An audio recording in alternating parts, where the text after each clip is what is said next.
Good afternoon, everyone, and happy Fresh Friday. This week we went out to Garey Farms in Paris, Kentucky. I got to meet Carla and David Garey and roam around their farm, seeing their beautiful produce and taking some pictures. If you want to learn more about their farm, you can check our post at 11. They have 2 farmers markets in Lexington and 2 farmers markets in Louisville, so lots of chances to get to try their produce.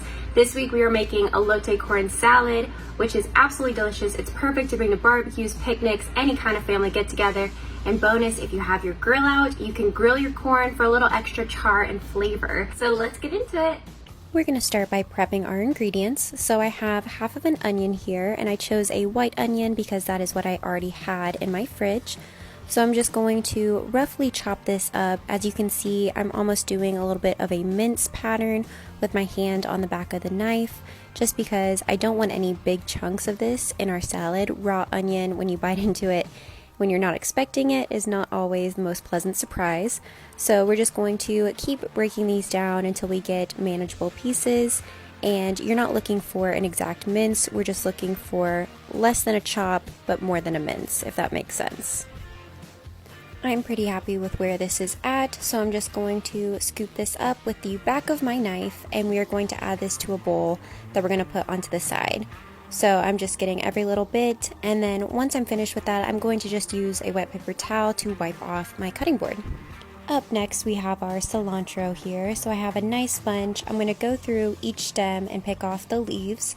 We can then just either compost or throw away the stems. There's going to be no need for them, but we are just going to do this process. I wish it moved as fast as it does in this video, but once we get all of that ready to go, we're going to take all of our leaves and almost roll them up into a burrito. Now, these leaves are a little bit harder than, say, basil leaves, but once we do get them semi-rolled up, we're just going to run our knife through them, and then we're going to go through and mince them the way that you would garlic, and like I was showing you with the onions, with your hand on the back of the knife, running through back and forth.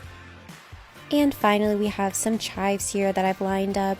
So we're just going to simply slice through these. Just keep in mind to watch your fingers and be careful as you do this, but this is the easiest of our vegetables to chop up today.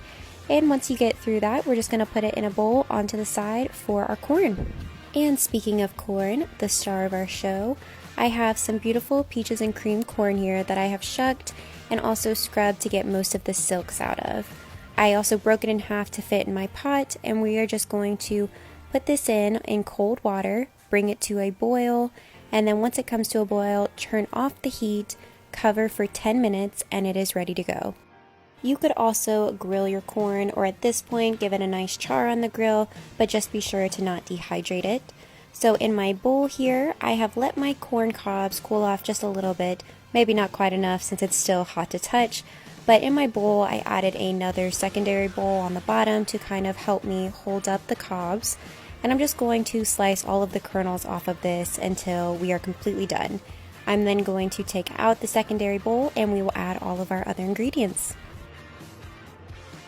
To our warm corn, we are going to add butter, sour cream, some of our onions, chives, cilantro, some lime juice, a little bit of cumin, some blackening seasoning, and then we're also going to add in some queso blanco, a little bit of salt and pepper, and give this a really good mix. You want to make sure that there aren't any big chunks of butter. As you can see, I am just trying to push these against the bowl and get them warm so that we can get it fully incorporated. I'm going to add this to some bakeware. Yes, bakeware. I like to use this as serveware because it's so pretty. So I'm just going to add my corn to this, top it with some more of the blackening seasoning, a little bit of the queso blanco, some cilantro, and this is ready to go. Thank you so much for watching, guys. I hope you all give this a try. Be sure to check out Garey Farms, and we will see you all next week. Bye!